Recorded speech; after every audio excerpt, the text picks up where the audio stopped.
Welcome to the Sabbath school lesson. And we are here on the 13th Sabbath.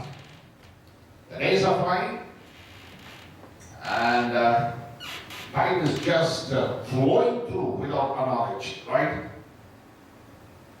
Days, weeks, months are absolutely flying in the air. That's what I do here with me.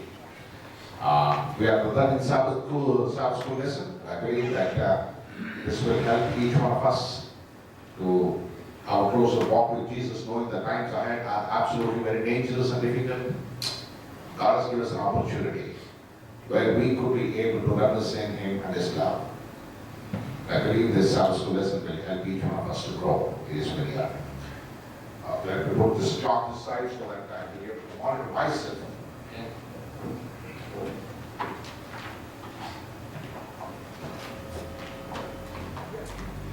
We do have the mission report here, and which is entitled as Exposed to HIV Twice. Maria Lemon Abel, a Seventh-day Adventist nurse, asked her mother to hold a 2-year-old daughter firmly for an injection of penicillin to treat a bacterial infection. But the mother didn't heed to the instructions, and Maria accidentally jabbed the syringe into her left index finger, where the baby jumped in pain. At the state hospital of Nampula, Mozambique, third largest city. Following hospital policy, Maria immediately ran blood tests on the mother and baby in 30 minutes. She had the results, both were HIV positive. Maria began to cry. She had worked with many HIV positive patients, and she knew that the virus is transferred easily through blood. Lord, help me not to contact HIV, she prayed. A hospital physician instructed Maria to take ARV drugs, which suppresses the HIV virus twice a day for the next month. After that, she would have to wait for another 5 months to learn whether she had contacted HIV. My heart hurt when I waited. Maria, a mother of 4, said in an interview, I didn't know what would happen. She also prayed fervently for God to intervene. A half year after the accident, Maria's results came back to negative. She had not contacted HIV. I believe that it was the answer from God, said Maria. I praise the Lord. 3 years later, in March 2017, a 30-year-old female patient jumped who, when Maria made a small incision on a swollen arm, a scalpel cut Maria's left arm, drawing blood. Maria ran a blood test on the patient, and it came back HIV positive again. Maria couldn't believe it. She wept. As she took ARV drugs, she prayed that she waited 6 months to take HIV test. The test came back negative again. Maria, 51, shares her experience with women hospitalized after sexual assault and recommends ARV drugs and prayer. I said, God saved me from something that wasn't my fault. And He can also solve you from something that wasn't your fault, she said. At least 3 women have tested negative after following Maria's advice. 2 were sexually assault victims, and the third was a nurse accidentally exposed to HIV at the hospital. It's a miracle that I have never contacted HIV, and I tell others about the power of prayer.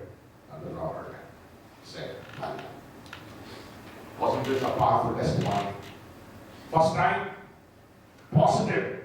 Second time, first time again when the tested, the second time it was negative. Second time, positive. Again after the drugs and prayer. Is it negative?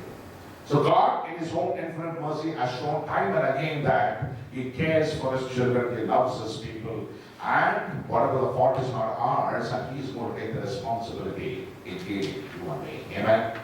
And that's the part of the mission report today. Okay, let's get into the lesson. We don't have much time, but hope we'll be able to get things done. Okay, to grasp as much as possible from the Sabbath school lesson. And entitled as I make all things new. What does the Bible say? I make all things new. Everybody likes things which are absolutely brand new. Nobody likes old things, right? New is absolutely beautiful. And the Bible text is taken from Revelation chapter 21, verse 5. It implicitly states that then He who sat on the throne said, Behold, what does that say? and I will make all things new. And he said to me, write, for these words are what? True and faithful. John is in a vision. The Lord has shown him the future. With the future, he implicitly says it one thing, and please write out, John, this is the absolute truth. And this is absolute what? Faithful. Because this is coming from my words. Jesus is instructing John to write these words and say, what are the words which are true and faithful? That I'm going to make all things new. Or it simply says that I'm going to recreate everything once again. And who is the one who has spoken it? Is that I, the Lord, have spoken it. And the Bible says, anything spoken out of the word of God will never go void. It will always happen. If you have to look into the past experiences, of course, in the Sabbath school lesson, we have learned about Satan, the evil, the origin of evil, and then we have learned about a whole lot of things in the book of Revelation of 7 last plagues, Babylon, one side Jerusalem, one side God's children be destroyed, and God is angry, beast, the dragon, a whole lot of things are just happening in every angle. And once that has happened, the next thing the Bible is absolutely talking about the good news, and that is the end time gospel. Amidst all the turbulence of life, amidst all the difficulties that we're facing, above all the dragon and the beast and the mark of the beast and the plagues and everything, and God assures His children something called as the gospel or the good news. And that good news started off with Jesus, who was died on the cross of Calvary, and then the same Jesus who is the Lion of Judah from the tribe of David. What does the Bible say? He said another good news, that is, I'm going to make all things absolutely new. And the question is, are you prepared for the newness of life? The old Babylon is gone. The mark of the beast is gone. The dragon is gone. And what we'll be able to read in the book of Revelation about the whole impending truths which is about to happen, and at the end you will be able to find the good news or the gospel. Okay, if you have to look into the book of Revelation chapter 6 verse 10, the beautiful verse, because of how long, Lord, should we be able to suffer? How long, Lord, should we be able to tolerate? How long, Lord, should we be able to, The Bible says it very clearly, from the time of the first murder which took place. Which was the first murder which took place in the Bible? Which is the first murder which took place in the Bible? Abel, from the time, and then again come back, Satan murdered again, who? Jesus Christ. And we see murders happening every angle of life from that time till the last, till the Babylon absolutely fallen, and the righteous will be redeemed in every angle. That's the kind of the Bible says at the end, I'm going to make all things new. That's what it says. Until how long? Don't worry, wait for a few times, that's all. That's the reason I told you initially, time is flying. We don't know what's going to happen, but I want you to know that we are absolutely very much near to the coming of our Lord and Savior Jesus Christ. Amen? Amen. Okay, and the Bible says, how long, O Lord, represents the cry of God's oppressed and suffering people from Abel to the time when God is finally going to vindicate His children. And the book of Revelation assures God's people that evil, oppression, and suffering will certainly be able to come to an end. Amen? That is what the Bible says very clearly. Right, for these words are what? True and absolutely faithful. There is no turning around. And God, once He has spoken it, and it is going to come to naught. There is no option. We'll go to the summary of the second lesson that is called as the wedding supper of the Lamb. If you have to go and turn your book to Matthew chapter 22, you'll be able to find a parable there. A parable of where, we all know about the parable. What is the parable? And the king is inviting people for the wedding feast. Have you heard about the story? You know, people were invited for the wedding feast. And once the people were invited for the wedding feast, and he could see that nobody has come.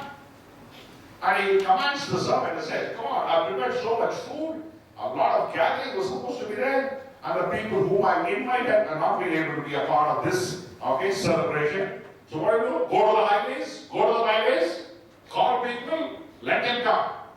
But one condition, if they have to come for the celebration, one thing that you're supposed to do. What is that you're supposed to do? Make sure that you have the robe which has been given by the king. Has to be worn. Anyone who wants to be a part of this celebration, one condition, that is, you have to wear the robe that I'm going to give you. Okay, you see beggars, you see a whole lot of people just entering into the celebration with a cloth being worn, given by the king. But there was one person who comes with his own cloth.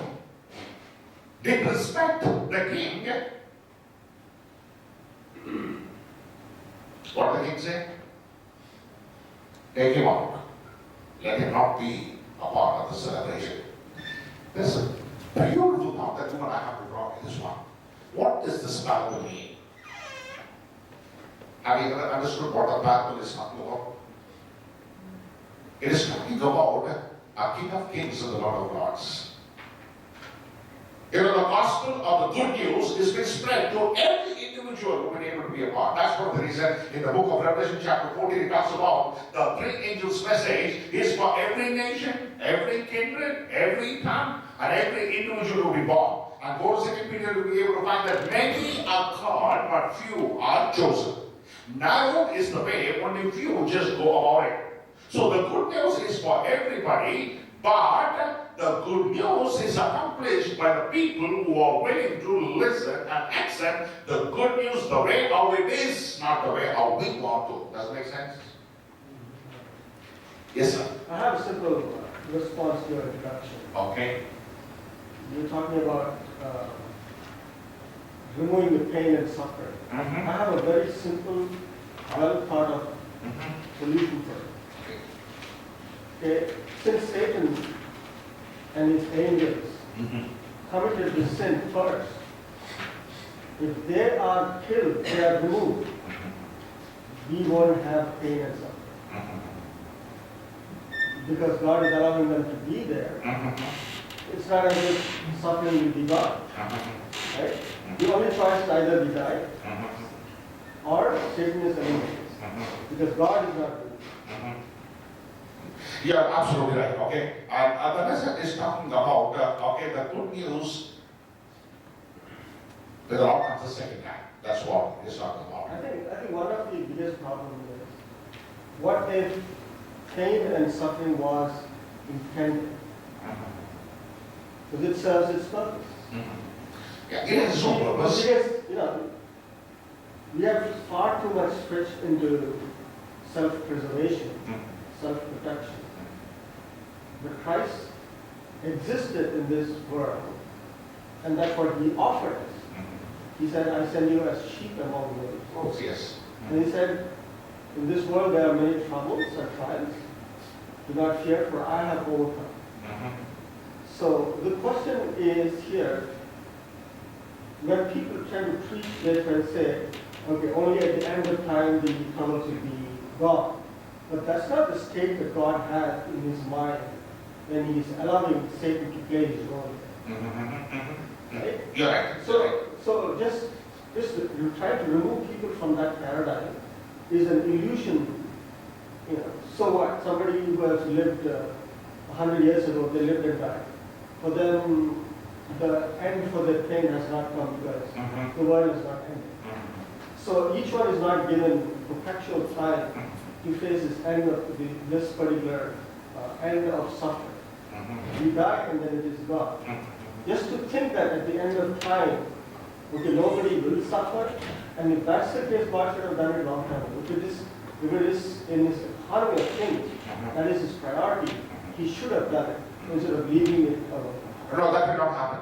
Okay. Okay, he has allowed it to happen, and we are supposed to be overcomers because the Bible says it very clearly that he overcame, and he gives the power for us to overcome. And the book of Revelation tells us very implicitly that we are supposed to be the overcomers. Okay, in spite of the physical suffering or whatever. Yes, you have something. It's a very good question because if I understand correctly, the question is asking, if God can, why has He not eliminated, up for this long of a time, pain and suffering in the world? The question goes to the heart of the great controversy. Because if you go back all the way to the Garden of Eden, what the serpent deceived Eve with was really the question of freedom. Are you truly free? It goes to the heart of God's character and says, can you really trust Him? Now, in order for that to play out, right, God defeated Satan at the cross. You could have said, why is it continuing? See, there's a rationale for that because it has to play itself out. When we look at the book of Revelation, we see all of these things happening. What God is basically doing, when you study the plagues and you study the different things that are happening, it sounds so tremendous, like the earthquake and this and that. It is God has finally said, because at that point, remember, probation is closed. Everyone has made up their mind. It's not the fact that they cannot choose. They have already chosen in spite of what they see. God is now unleashing the restraining mercy that He has had up until that point. And so the question of freedom ultimately has to be answered. For example, if it's taken away right away, it's the same question that goes to saying, well, why didn't He, as soon as the devil rebelled, why didn't He destroy him right there and then? Because the question would still linger. You have to remember, when we go to the new heaven and the earth, we still have the knowledge of good and evil. But we choose intentionally not to sin because we know what had happened on this world in a life of sin. So it has to play itself out. If not, the question never goes away and the controversy is never solved. Thank you very much. Okay, thank you very much for the contribution, sir. Okay, and that's what we are discussing about. Yes, sir. Yes. I think you put it very eloquently. I appreciate it. Just this week, I lost a nephew, and I'm sure you know in the community. He died in a tragic accident on 95 the exit to his house, 18 years old. So, those parents didn't deserve that. Neither did he is survived by 3 siblings. And they're all under conflict. They didn't reply. They didn't ask for that. I don't know that the sins of his parents and his siblings are equal to the pain that they're going to right now. I don't think anything can justify that. So my perpetual question is always, how do you put it in perspective? I can't go up to his parents and say, oh, God loves you. They can't see that right now. They cannot, there's a blanket of darkness, a shroud over their entire household right now. How do you square that? I mean, is it the same as I think I'm a reasonably good person, yet I'm not running around the entire beltway helping everybody that breaks down? Wait. Does that make me a bad person? Does it make me an incapable person? No. I struggle with this constantly. So is God similarly the same way that He does, to put it very bluntly, He does not have the time to run around solving everyone's problems? Or I can hardly believe that He allows a young child to meet with such tragic end, just because. I don't know that a loving God would do that. Certainly not a parent. Many times, when we want to talk about God, are things which is happening on this earth. The perception of God itself changes completely, especially when we talk about death. when you talk about suffering, when you talk about the loved ones, when you talk about sickness, when you talk about homeless, is God there? Is God answering? Is God saying? That's the question many times. I The hear beauty- about from atheists. Yeah. That's right, that's right. Even And they, some of them want to believe, but they just don't, you know? I think, you have Oh, I'm sorry. Yeah. Yes, yes. Thank you. I think the easiest and the most heartbreaking question is, God has absolute control about life. It's, I mean, you're born. You did not come into life as a chance. So that's a reality that everybody faces. If it runs against your expectation, the questions come pop up in your mind. But if you put 100, let's say, 10 eggs under a chicken, with 5 hatches, you cannot question anybody for that. So there is that absoluteness that human being, even in our mundane life, we forget that there is something else that plays in its absolute level, something that we are not trying to, even our mind cannot comprehend. Because we are not made, because the good thing is, you understand, if you are a Christian, in absolute terms, if it was not meant to be your good, it would not happen. That's the only difference we have, Yes, being a Christian and a person who objectively is saved. you're absolutely right, so thank you. See, yes, sir. You have something. Just a quick comment. Ah. Long ago, I was in the choir and I was singing this song. The song was, "This world is not Not my home. We're just not saying. And yeah, it's just it's the truth. And it's sort of hard to keep that in mind. This is a training ground. This world. This isn't the ultimate destination at all. This is just where we're being prepared. And it's. I'm not saying anything's easy because I've gone through heartbreak, and it's hard to remember that this place isn't where we're to be. Beautiful. So currently all these thoughts that we could be able to get things done, that's one of the reasons the Bible says in the book of Revelation, how long? How long? What we have seen is the consequences of what God already warned us. How long will this great controversy? How long these questions are coming, there's no answers. And that's one of the reasons the good news of the gospel in the last days. The Bible is absolutely clear in the book of Revelation stating that I'm going to put an end. As Brother was talking about, life and death is only in his hand. That time period might be able to change. Let's go a little further so that we can be able to. We're talking about the wedding supper of the Lamb. Okay? The linen garment where the king was about to give to the people to invite for the wedding is nothing but the Christ robe of righteousness. So that means, it simply says that you can't be able to come with your own dress. Dress represents, okay, something to cover our nakedness. We all agree on that, right? So which means what happens with the whole world today is, I try to do something good, earn my salvation. I try to do something which is absolutely right, okay, try to earn salvation. But don't ever forget that the robe was given and distributed by the king. It has to say something, right? You and I can't be able to be buying righteousness at any cost by the merits of a work that we have been saved by grace and faith in Christ alone. That's what it means to say. It was mandatory that everyone who comes to the celebration has to wear the garment. In the last days, if you and I are supposed to participate in the wedding feast or the marriage supper, when the Lord comes the second time not to take his children home, then you and I have to be ready. And the Bible says it very clearly, he said, I'm going there to prepare a place for you. So what is my responsibility here on earth?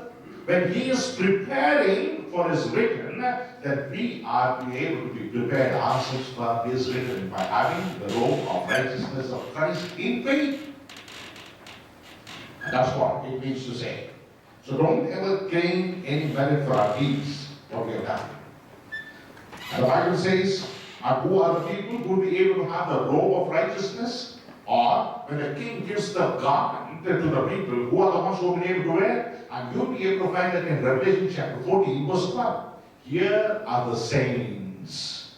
Who are the saints? Who has the robe of righteousness.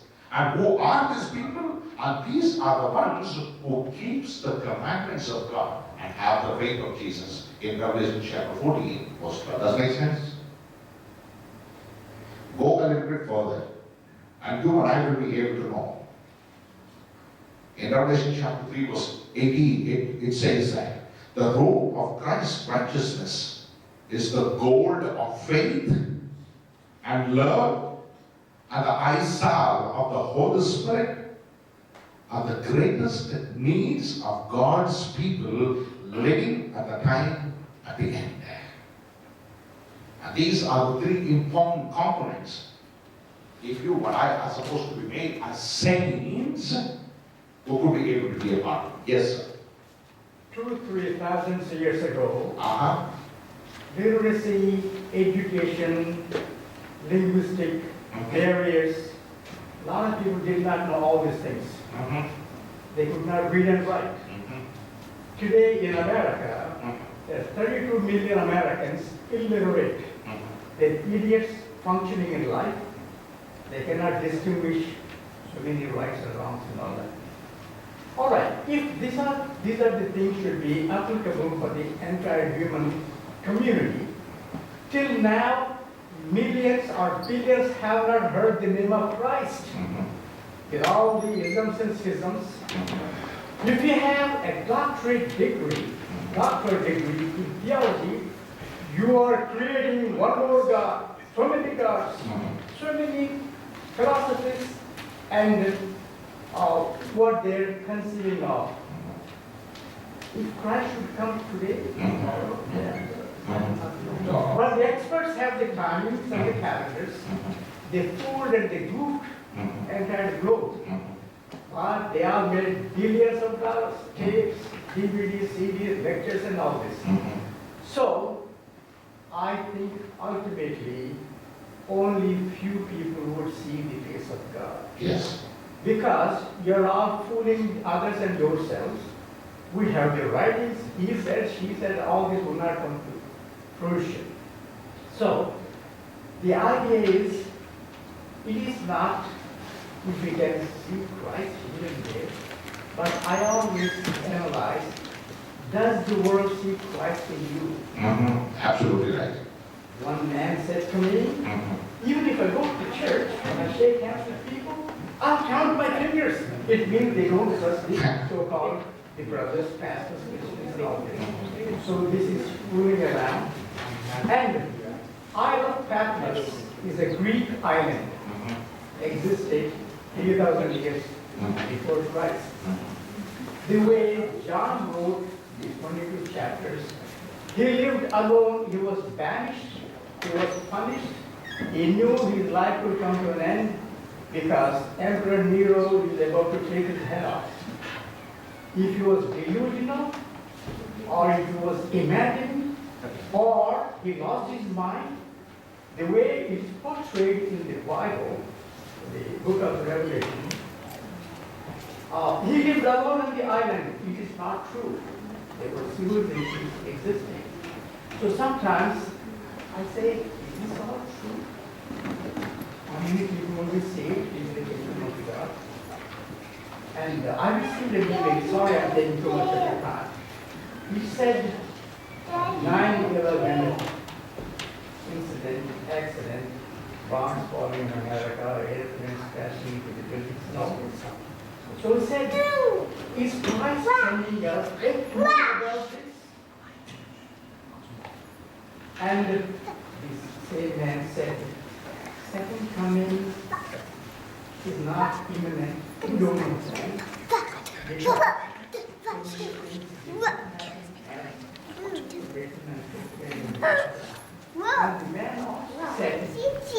Christ said to the disciples, I don't know when the time will be. Only my Father knows. But I have a question for all of you experts. If Christ was Godhead, one of three heads in one, a triune God, how come he did not know? He said, I'm in my Father is in me. It means they are one. This is again a mystery all I cannot know. Unfortunately, I have lived in the Adventist denomination. I was in St. Charles. And here there's so many experts. Everybody writing a book. They have their opinions. Oh, they're cross-examining and all this. My point is, it is not what is it about. Is God wanted only for that? But you see, that was the way I was taught and my teachers came from Pastor College. This is the only thing called blind leading the blind. Thank you for the contribution, but one thing is absolutely sure. It is not the belief that what I can be, it is not the experts who have a PhD, it is nothing about it. It is the simple relationship that you and I can be able to have with Christ. And that's the reason the Bible says very clearly, for taste and see the Lord is good. You see, but one thing is for sure. One thing is for sure. And the Bible says it very clearly. I'm going to create a new heaven and a new earth. Do you believe that? How is the new heaven, the new earth is going to be? We don't know. When is going to Christ come? We don't know. What time is it going to earn? No experts can be able to say about it. Because nobody goes into the mind of God to know who He is all along. But one thing, the Bible says it very clearly, that He should be the light of the world. How can you and I be the light of the world? Unless the light of righteousness shines in each one of our hearts. It is not the theory of individuality. It is not the theory of somebody else. But it is simply that what we have been conceptualized of who God is all about is absolutely limited. But the only faith that we will be able to base upon is the Word of God. It is not that somebody said it. It is not that somebody will be able to. No, that's not a presumptive statement.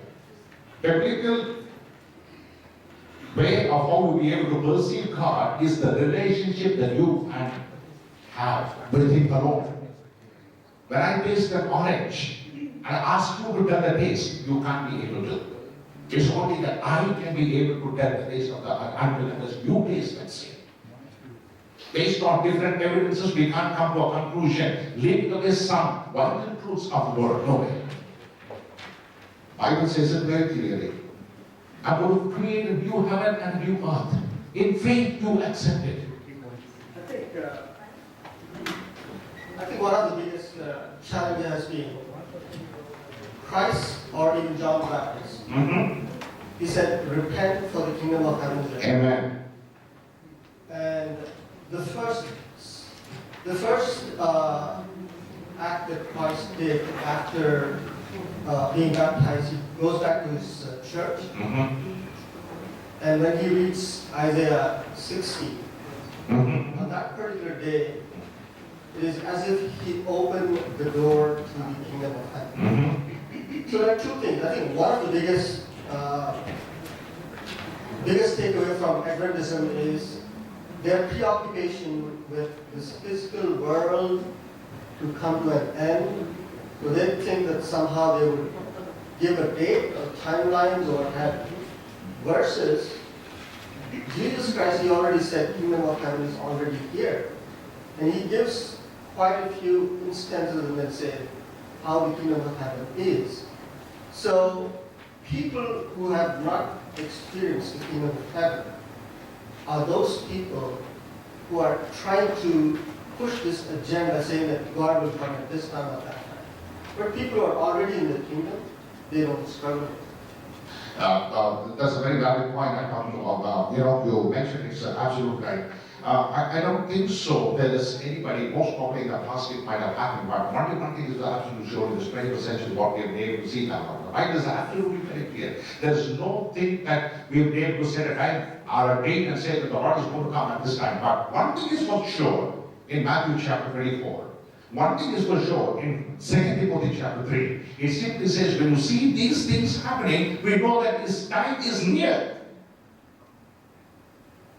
I think, In the sense, I think. in the sense, Yeah. okay, it simply helps us to analyze and say that, yes, when Jesus himself, before he could be able to go to the cross of Calvary, he says, my time is near. You see, when the darkness is happening, we know we have to get it too. When we are getting old, it simply says that, okay, there's something waiting for us. Those are realities can't be able to be eroded from our daily realistic life. You see? So what God is trying to tell to each one of us every time through His Word and encourage us in every angle of our life is this. One thing is for sure, the Lord says, I'm going to prepare a place for you. Is that true? That's His Word. And we know absolutely very clearly, okay, when He says that He's going to prepare a place for you, He says, you prepare yourselves too. Yeah, but I think, why should God take so many years to do that? Yeah. He could have done it long time ago. So most probably, I can't be able to question God and say, why did you do this? How can you be able to do this? Why did you allow it? Is the person most probably or every person who has exercises 100% of his brain and allowed certain things to happen that you and I can't be able to comprehend. But just imagine, even an Einstein uses just the 2% of his brain to reason it out, right? I don't know. What you're saying is not highly indoctrinated. Yeah. But what I'm saying is very, very simplistic. This preoccupation that Christ coming is somehow, somebody is tied into the timelines, is something that we cannot even comprehend. Because as Uncle was telling me, even Christ himself said, I do not know when the end would come. He's giving us, Nobody knows, sir. yeah. Nobody knows. So nobody should go there. Okay, nobody knows. But one thing is for sure. But there's a warning everywhere in the Word of God, right? At least we agree with that. Like, for example, when the Titanic was about to sink, there was a warning given for that, right? We agree with that, right? I hope you live till that. Forget about that. Forget about that. We are not worried about what the future is keeping. We don't want the future. We don't know when it's going to come. We don't know what is going to happen. That's not in our hand. Because He knows it everything. But one thing is for sure, sir. God has warned us, right? But what if my time is ahead of that? We don't know. That's. Okay, one thing is for sure. Okay, the meteorological department will be able to say, okay, there's going to be a storm here. We want you to evacuate. What is our response? I don't think there is anything like that. No, what I'm going to say is just an example, okay? But one thing is for absolutely sure, okay, my brothers and sisters in Christ, that's the good news in Christ. I know there is going to be a time when there's going to be an end. That's for sure. That's what the Bible says, that's what I believe. I don't know when the end is going to be. But you and I have to be prepared every moment of our lives. As Sir was talking about, when we talk about the kingdom, okay, it is there within us. That's what it says. And as Sir also was talking about, we are supposed to only just portray the land where the Lord has been given to each one of us. If we can be able to be in that angle, in faith, trusting in His Word, whenever the time might come, whatever happens in the future, we are not worried. And we are ready. When the Lord comes the second time, we will be there with Him. And that's my prayer for you. Okay? This Sabbath. Yes, sir.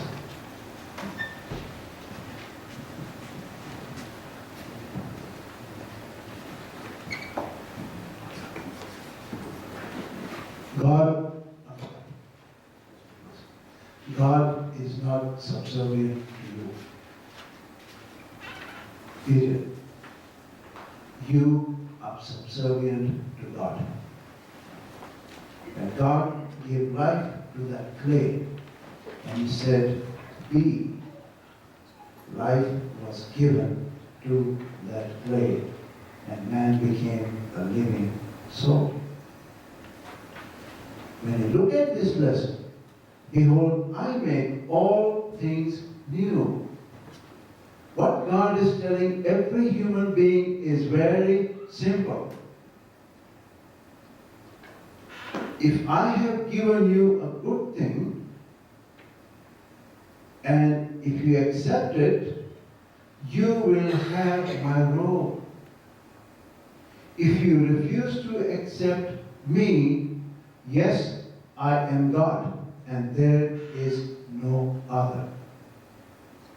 Lucifer, who was in the very presence of God in the sanctuary, knows exactly who God is.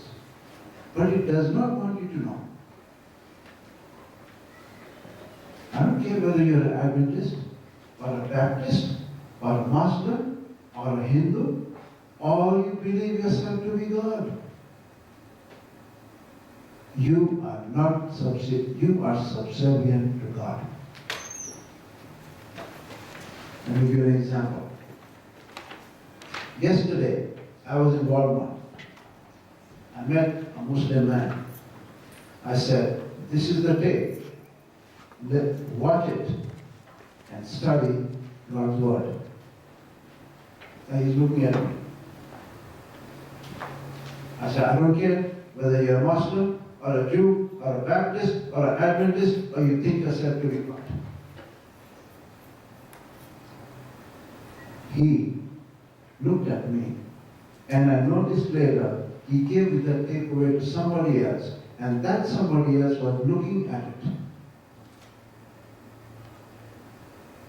You and I, all human beings, will have our own judgment. I don't care what you believe, or how good you look. God is not in that business. God is in the business of knowing the intent of your heart. Be very careful of this principle, because Satan is going to tempt you with a lot of things. Oh, why did God do this? He told Eve, in the day you eat, you will become like God. Well, how many of you want to become like God, by the way? I would like to. Would you not like to? But is God going to permit? Can you handle what God handles? No. You will actually disseminate itself. So as we look into our own life and look at this promise, God says, Jesus said, behold, I make all things new. May God bless you as you look into this newness of life, because those found righteous will have a wonderful time for eternity with God. Thank you, sir, very much, and God bless. Okay. This time we will have the Sabbath school offering being collected.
This time we'll close the Sabbath school lesson with a word of prayer. Gracious God in heaven, thank you for all the blessings of life. We know that the assurance of the coming is near.